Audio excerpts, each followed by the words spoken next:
Thank you, obviously, first of all, for sitting here and taking the time to hang out with us. I know that you're very busy, especially on a Saturday during the holidays. to come down and hang out with us is very, very cool. So I really appreciate it. Just some context for people that don't know. We had the pleasure of working together on our shop on 96th Street a couple years ago, which was extremely fun for me to be able to work with you firsthand, but also just to kind of see your genius at work in person was really fun. Thank you. So thank you for thank that. you for giving me the opportunity and getting to know you guys. Yeah, absolutely. It was a blast. I wanted to ask you, because this is something we haven't had this conversation, and so I thought this would be a good place for it. Growing up in Mumbai, and the way that you did, what was I had my kind of aha moment with coffee, where I was at a coffee convention, and I was served coffee on this particular machine for the first time, but I had never tasted a coffee like this before, and it really stood out and resonated. And from that point forward, I knew what I wanted to do in coffee. Please share your experience with food and kind of what was your your driving force of why you had to do this. For me, I somehow never had this aha moment. Somehow, I have always liked to, when I was a kid, I always wanted to do a business. It didn't matter what business, and I wanted to do a business which involved pleasing people through your hands or through something which was personal. Yeah. I think if I was a hat maker, I still would be equally happy. Even today, if someone told me to do something like, okay, let's start making furniture, I think I would do it well. I just like what it has to translate into people's lives. Yeah. And I think food translates on a day-to-day basis in people's life, versus furniture may be there today and not there tomorrow. Yeah. People eat every day, Yeah. in whichever form or way. And I think food just became that source of my way of pleasing and doing things which I felt would attract attention from a human being. And I think that became what my interest of why I liked doing this. It wasn't just because my grandparents cooked well or my mom cooked well or we had servants at home. It wasn't any of that. Yes, my grandfather loved everything to do with Ayurveda. So it was to do with the healing powers of food, and that was the thing that interested me in food. Like why you should eat what, why you should have this at this time and not at this time, why you should have things in moderation, all of that. That was the biggest interest that I had in food, and even till today I do. Wow. Talk to me about Ayurveda, because obviously your book mantra, you're talking very much about this, right. about the foods you should be eating when. So when you were forming that, was that kind of like a little tip of the hat back to your childhood and kind of that kind of growing up? True, it was, because that is it's in the book, like each ingredient is broken down, each ingredient has been told to why it's good for you, what it is, and that was the reason why I got into it, and I thought that my book should have that same philosophy in a little bit of why I wanted to get into it and why food was important to me. So I thought breaking down the book that way would be the best way to go about doing it. When you're, because you've done work with kids, you've done a lot of work with children, and so when you're focusing on kids, especially today in New York City, at this time that we're in right now, what is something that you feel is something that's being missed, and where you hope you're filling the gap of when it comes to providing food for our children as parents? Obviously, you and I this is something that we're very, very attuned to. And so, what do you feel like your role is in that? I think with kids, the main thing is how to strike the right balance. I don't think we should go to the extent of yin and yang type of eating. I think it could be, like I would say, a peanut butter jelly sandwich is the perfect example. Peanut butter is good for, peanuts are good for you, but why not in the peanut butter add more chopped peanuts to it? Add a little bit of that chopped celery to it. So adding a different array of things, all right? But jelly, why do we put it on jelly? Because children will like that sweet aspect. Yeah. It's the same thing, and move that same concept of that sandwich to everything else. I mean, like with my children, they love dumplings. It doesn't matter what is in the dumpling. They like the dumpling so much that even if they don't like carrots, but if they're in the dumpling, it's okay. Yeah. They will eat it. Yeah. Okay? So I think it's how to vehicleize that same aspect of what is good for you, how to create that and make them eat that. I mean, when they were first introduced to dates, I mean, dates are also for kids. It's not something that comes naturally, even though they have that little sweetness, dates, prunes, it's not something natural to that. Sure. So initially, it's better to put like a candied orange rind in it. Sure. And then slowly remove that part of it, because now your palate has understood because normally it takes 20 times for any human being to start liking a product. Really? That's how many times you have to taste it, as a nutritionist will tell you, for your brain to say it is acceptable for me if you didn't like something. So if you say you didn't like a certain thing, you have to try 20 times for your brain to actually adjust to the fact that really do you not like it, or it was just something initially which was too aching for you. Yeah. And then finally your palate and your brain will suddenly start thinking that it's fine. Yeah. So it's the same way. So if you introduce whatever you introduce, even if they're eating pasta initially, why don't you start boiling pasta not in water but in vegetable stock, in tomato, by adding one chili into the water. So now it's just got that hint of spice coming through the pasta. Next time add 2, 3, add celery, onions, garlic, everything into the water. So suddenly your palate is started to change out of that boiled pasta, which was almost flavorless, and eating a piece of soaked bread, basically, if you're not putting any sauce on it, and to now a pasta which has absorbed some other things plus nutrients. So you change the and to the child it is like, oh, I'm not eating this pasta with all that 100 sauces, I'm eating just my plain pasta like I did. Right. But you're suddenly changing it because you're making it more spicy, you're making it more flavorful. And next thing, when you're going to introduce the tomato sauce to it, you'll say like, yeah, that's fine. Or next you're going to introduce something else.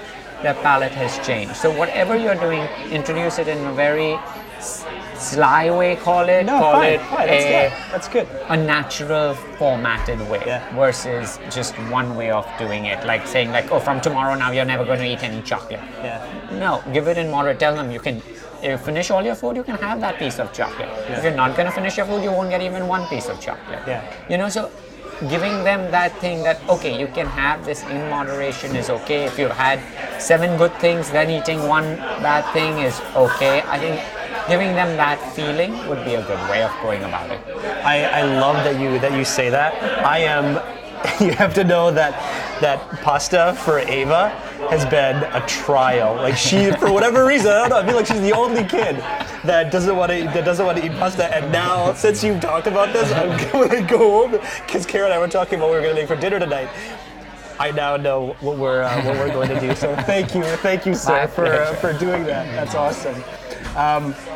So talk a little bit about your journey, because I think I love your story, and I mean, we've talked about it briefly, but I love your story of, you know, coming to the States and you know, working for Jean-Georges, and you know, kind of your transition into graffiti and the things that have happened. I would love to just hear a little bit about how you came from Mumbai and what brought you into the States, and, you know, kind of where you're at now.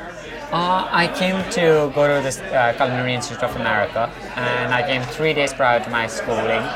And so I never left home before, never had a roommate, never always stayed with my sister and me stayed in the same room. And like, I had a very protected life. I had servants, we had drivers, everything, and then I come here, which, I mean, initially, of course, like, your friends call you and say, oh, you must be so excited. And I'm like, this is horrible. There are no lights on the streets, because for me, not having a light, even in villages there were lights in the streets of Bombay, and upstate New York there were no lights on the road. That was like, I can't believe it. This is America. There are no lights on the highway. Like, I mean, what type of country is this? Like, why have I come here? Like, what the hell am I doing in this first world? Is this first world, or where I live was first world? Like, and it was literally cold. You had to take your own garbage out. I'm like, twice a day the garbage man came to my house door and rang the bell. And we were so lazy. My sister and me would see to it that we would always be either on the phone or go for a bath or do something else, so we don't have to pick up the garbage from the kitchen to bring it to the door. That's how lazy we were. And now I had to pick up the garbage from my room, take it all the way down to the dumpster. I'm like, this sucks. This is the worst decision. No one's working for me. I hate this. So, but it was the best learning. For me, it was a whole eye-opening behavior. Like, I didn't know what a bank looked like. Like, I didn't do anything. I mean, now I had to go for that. I had to understand, I have to pay my fees. I mean, of course, my parents sent the money. All I had to do was to transfer it. But still, it was like, this was never done. I didn't know like, my dad wrote the check, the peon went it, the peon dropped it in school. Like, I had no idea the whole connection of the dots. And somehow my parents just felt, okay, he'll learn it when he goes there, sort of a thing, which is great. Sure. And it was a whole different. It made me who I am today, I think. And it was the best thing for me. It was just not the school. It was the whole picture, the whole attribute of why I did it. I remember, I mean, we had a washing machine at home, but I never knew there were coin-operated machines. I didn't know anything like that. I've never seen one. So the first day I figured out there was a laundry room, and so I went there, and I just generally peeked in, but I didn't want to look stupid, so I said, okay, I'll do laundry at like 2 in the morning, so no one will see me, and even if I did something wrong, it'll be all right. So for the wash, it was quite easy. I put the money, I closed the door, it started, shut the thingy, it started automatically. The dryer was a whole different issue. I mean, we have heat, so there's no dryers in India. So whatever, I take my clothes, and there's this one girl in the laundry room, she didn't leave. So I said, okay, I'll come back later. She's still folding and ironing, and she just didn't want to go back to her room to do all this crap, and she was doing it there. So finally I said, I can't keep waiting. Okay, let me try this thing. I put the clothes in the dryer, put the coin, it doesn't start. It doesn't, because the washer started on its own. When it just slapped it closed, it started. Finally, this girl comes to me, which I didn't want it to happen. I wanted to feel that I know what I'm doing. Of course. So she says, you've never worked this machine before? I said, no. I said, I put the coins, I did this. Then I had to tell her the truth. She says, yeah, but did you press start? I'm saying, no. And the start button was this big. This big, red. And I'm like, no, I didn't press start. So that's the only thing. You have to just press start. Oh my God, and I felt so stupid. But you learn, you learn, you get you have no experience, like what are you going to do? That was America. That's very funny. Kind of breaking it down into the washer and dryer experience. I mean, that's very, very funny. When you finished culinary, was Jean George, was that your first job? It was my second job. So how was that experience? Because I know that kind of influenced a lot of how you. I was very lucky.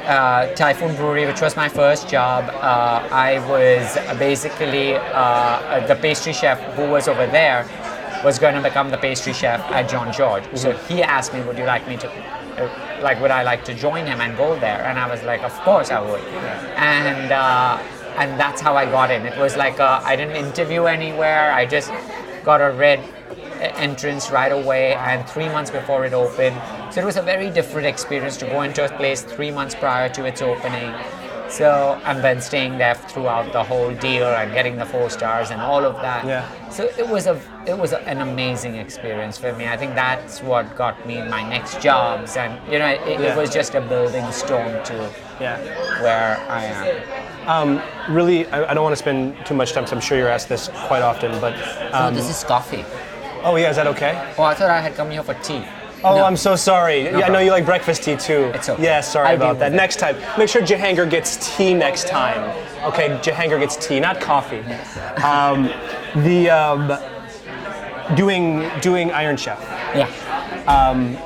So I had never seen it. I've never. Don't worry. still- I was just telling them that I had never seen a single Iron Okay. Chef episode before I So was on. right. So. So I'm, but one, how did you get on Iron Chef? And because this was before Graffiti, Yeah. obviously. No, we had Graffiti. You had Graffiti. We had Okay, excuse me. So you have Graffiti, and how did they come to you? Like, what was that process So like? we had and a what customer. what would I mean, the inspire thing you is, to wanting this is to do how it that? all happened. We had just opened Graffiti, and then we had this couple who kept coming quite often as a regular. The next thing, after some time, she told me that she works at the Food Network and she's getting married. Would I like to do her wedding? So I said, sure, I'd love to do it. Of course. And then a few months later, during the preparation of the wedding, she said, the list has come out for us to they always ask our staff members that, do you know any chef who you think would be good on Iron Chef? So do you mind, would you like to put your name in? I could do that. So I said, I would love it. So I said yes to her. Literally 2 weeks before her wedding or something, I guess the list for who all are going to be on Iron Chef came out internally. Yeah. And she called me and said, I just want to let you know they've not chosen you. I'm so sorry, but I tried. And I said, that's all. I mean, that's all you can do. You know what I mean? And but you never know. They said next year they can think about it and stuff. And then we did the wedding, and of course people from her work were all there, her boss's boss, and all of that. Yeah. And 1 week later, we got a call and said, we want you on Iron Chef. We really like your food at the wedding. Yeah. So that's how I got it. If it wasn't the wedding, my answer was a no. So awesome. So it's so cool how that happens. it was just. That kind of divine intervention of like, had you not had this exchange with this woman at her wedding, and like that just wouldn't have. I mean, the same thing happened with my book actually. I mean, I had a tea and chocolate business, which I was doing. I was making the chocolates at home, and all of this and packaging, and we did all the boxes in India, and they were very beautiful boxes. And one day, someone sent Judith Regan, who ran Regan Media at HarperCollins, a box of tea and chocolate. Yeah. And she picks up the phone and says, where do you she asked for me. I said, it's me. And she said, where do you source your boxes? I said, I get it from India. He says, who designed them? So I said, I did. Where did you get who chose the paper? I said, I did. So she goes we need to talk because I think we have a book deal. And I went into office, she gave me a 2-book deal, which I was in shock. I got a book deal out of a paper box because she was all into paper and she loved beautiful books, and that was her thing. And that's how I got my book deal. I think it goes you with, never know where. Right. But I think for you specifically though, it's like your attention to detail on things is so specific. And I saw it, and I remember when you showed me that project you did. I think it was probably 2 years ago that you did when you went back to India, and you did that pop up, and all just like it had this kind of resemblance of Graffiti with the with the newspaper down, but the plates and everything. It was just everything is thoughtful. There's thought out right in your spaces. There's just the attention to detail is unmatched from people that I've seen it in other, and it's also the thing that I love about it is the lack of pretension that you have. It's just so open and warm and caring and loving. And something that I wanted to ask you about, absolutely. Something that I wanted to ask you about was you have your caring and the way that you walk about your shops and busting tables and clearing things. You push me to be better in my business, because when we were working together at 96th Street, when we were first getting set up and you were walking on the floor and clearing tables and things, I'm going, oh my God, why is Jehangir busting my tables? God, I'm lazy. I need to do something. I need to start working. So is that? I mean, assuming this is just you can't help yourself, right? I think if you're doing it for, I'm not trying to. You're a much bigger business than my business. You're still a small business in a way of thinking. Y'all are so closely knit, And I think we developed a friendship. It wasn't just doing it as a business deal. It was more to doing it as a, like, of course, business is business, but there was a lot of love. I think we gelled so well that it felt like if it was something I can improve on something, which makes no difference to me, and finally we're both doing this project together, it reflects on both of us in a way. I mean, yes, it is your name on there, but still, I just feel why not? Why not do it right? I mean, why not just please that customer? Because only if you please a customer do they come back. I mean, there's just sometimes it's the stupidest thing. It may not. There are people even at my restaurant. They sometimes don't come for the food. They can't come for something that I had said or done. Or like I remember this one guy.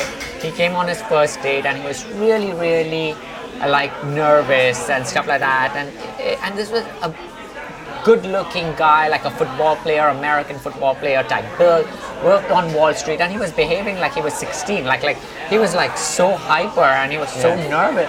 I'm like, you've got the looks, you've got the brain, he went to an Ivy League school, you have a great job, like, why are you so scared of a date? I mean, who cares if this girl says no? You can get 7 more girls. That's how, like, good package you at least showcase yourself. I don't know finally you could be a lunatic. I mean, I don't know. But and I'm like, what's wrong with this guy? So whatever we gave him wine, I said, calm down, and because he was very open in telling us like his problems, and so whatever. The date went. And this girl goes like, she likes getting up with, like something she said, I like getting up with, I don't know if it was M&M's or something she mentioned. And they were still eating. I just ran to the deli, I got M&M's, put it in a box, and I just said, I just said, this is your parting gift, which she had thought of. And she opens it and it was whatever that she had asked for, M&M's. And this guy came to me and like said, thank you. Like, I mean, of course she came home. Obviously.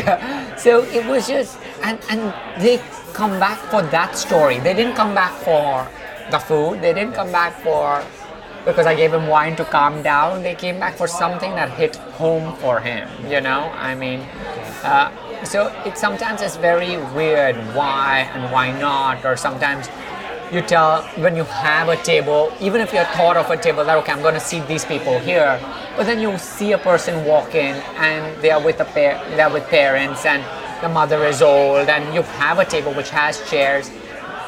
I know it's a pain for me to change everything, but if it can be done, why not say that, would you all like to rather sit here because this has a table which is a lower table, which is high.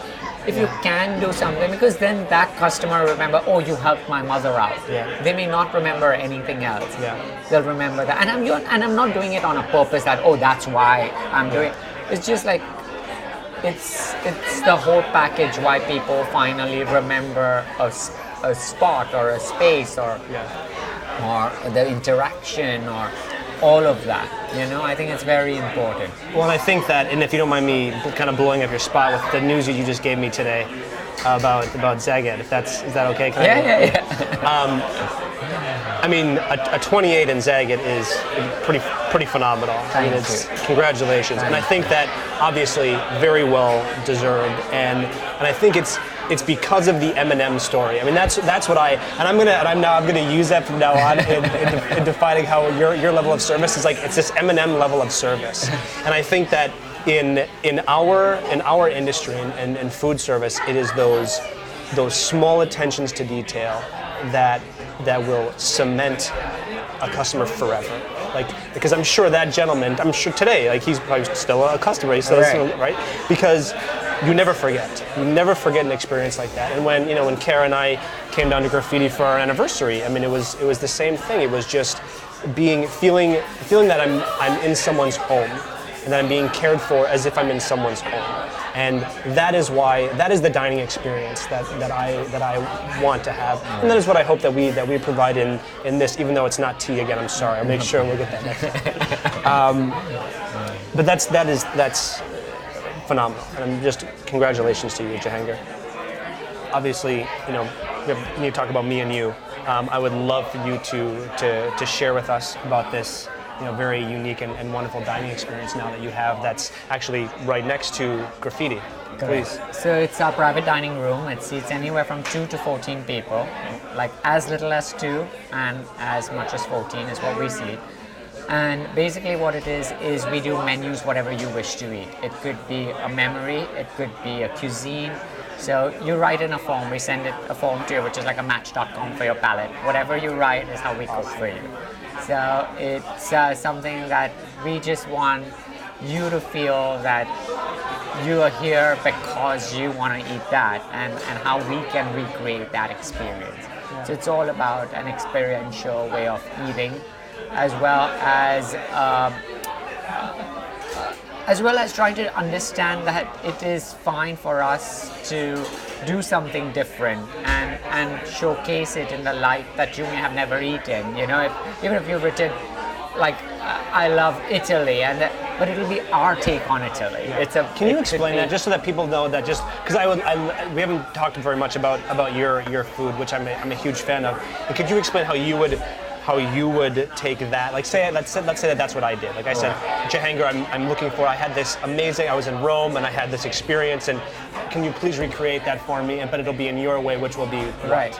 And so maybe yes, we will take some Italian influences. Yes, we might have pasta and ravioli, but it will be with a twist that makes sense to me, it could be a sauce that may not be something that you're used to eating, such a spicy sauce with a pasta. Yeah. Or it could be something that you might have never thought of eating, a coconut-based ravioli. We will, but the aspect was there. It was right there, and then we could push the envelope with something different. Yeah. So, and then sometimes, people write, like we ask them for favorite scents, and some people will be like, oh, we like lavender, and then some people will say, I like Chanel number 5. So we bought about 5 different perfumes, we'll spray it on the napkins, or we will try to recreate something that you have mentioned. Yeah. And so that is our basic things to really understand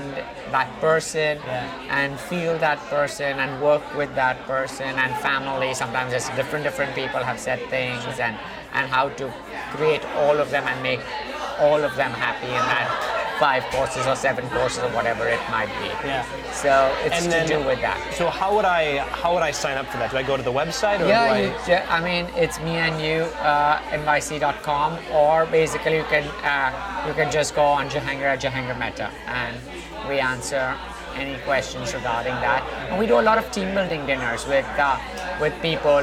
We did one with I can't remember, just some time ago, where it was almost like a Iron Chef thing, where each guest got us one ingredient, and someone got a cucumber and some people got duck. It could be anything, and then each course was the course. They just handed it over to us, and we said, okay, this is why we made this course, because this person gave us this, and we asked their history. Why did you bring the cucumber, or why did you bring duck? And then we'll get that and we'll create a dish out. And so we've done that. We've done where one guest got us 3 dead rabbits 2 days before, and they said, can you do a 7-course tasting with it? And we did rabbits? And then we did a rabbit tasting for them. So it could be anything. We want you to be in govern of that meal. We want you to be that, I thought of this, and we just were a vehicle to execute it out. Yeah. But it was more your theme, it was your idea, it was your reasoning, it was you who brought this thing together, and I think that's for us as well. And we've had very beautiful dinners, even where it's just 2 people, and engagement dinners, or very romantic dinners, or our first one was a little interesting. This man told us so much information. Money was not his objective. I want to make it the best. She loves book reading. She likes massages. We said, do you want to have a masseuse come in to massage her feet? He said, yeah, sign me on. Anything we said, he was like, get it. So on the table, we said, why don't we transition them? Why not just, normally we always see them in one position in the middle, and just, here, why don't we take them from one experience to another? She likes so many things, so we started with a loungy experience with a masseuse, and and the drinks and the lavender food type dishes and then to the next. But only thing to our surprise by the next hour we came to know that he worked on Wall Street. That was his mistress, and there were 3 children at home. So basically, oh my God. I mean, we are not judging. But things like that happen too. Yeah. So, because why not? Yeah, why not? Because New York. this is New York. So, and we were so excited that wow, this guy is so much in love with this girl, and I mean that was what we thought. I mean, he was in love with this girl. Sure. Yeah, but he was also in love with some other person. Or at least pretending to be in love with the Could have been other. a good show. Jehangir, that's such a good story. I love your stories because you always have so many. Okay, so I want to move on to our rapid fire Oh my God. segment. This is where we get dangerous with questions. So I'm going to ask you 5 questions and just go ahead and fire back at it with your answers. Okay. 1. What is your favorite mode of transportation? Subway and walking. Oh, lovely. Yes, walking. That I know about you. If you could ask your future self one question, what would it be? Why did I become a chef? That's good. Are you any good at crosswords? Crossword? Yeah. All right, not the best. I mean, Jeremy is. Yeah. He's. So, can you roll your R's? So we'll check that as a no. That's fine. Who was your first kiss? My childhood friend Shiraz. Shiraz. And that's how I met my wife, through Shiraz. Really? And my wife told my Shiraz for 6 months that I should marry her instead. And then when Shiraz took no interest in me, my wife took interest in me. That was very nice. That's very, very nice of her to kind of do you that favor. Yeah, to do that favor. But Shiraz, it was more than a kiss. Very nice, sir. Good job, as always. Very, very the man of romance. Well, Jehangir, thank you for taking the time, especially now this time of year. Thank you for sitting with us. It is for me, it has been just an absolute joy spending time with you and getting to know you and watching you work and your level of your commitment to service. I just unsurpassed. So again, thank you for taking your time today. Thank you so much. Thank you so much. That was my first kiss. Today's last kiss would be you. Take care.